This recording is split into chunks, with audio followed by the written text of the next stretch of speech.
1946-cı ilin aprel ayında Təbrizdə kəndlilər qurultayı çağrıldı.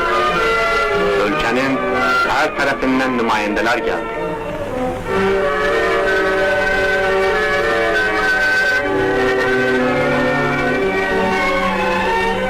İşəvəri qurultayda belə dedi: Əziz qardaşlar, firqəmizin rəhbərliyi altında xalisə yerlərini və xalq düşmənlərinin yerlərini kəndlilərin arasında təqsim edib, onların əlinə silah verərək aldığınız torpaq və azadlıqdan müdafiə etməlisiniz dedik.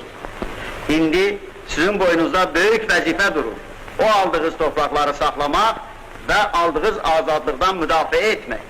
İndi bütün İran kəndliləri, Azərbaycan kəndlilərinin aldığı torpaqdan ilham alıb, ayağa qalxmış, təkən yemişdir. Mürtəceylər bu hərəkətdən qəzəblənib və o azadlığı boğmaq istəyirlər. İranda böyük mübarizə başlanmışdır. Azərbaycan kəndlisi bu mübarizənin pişahəngi olub, qabaqda gedəni olacaqdır. Yaşasın Azərbaycan kəndlisinin azadlıq yolunda apardığı mübarizəsi.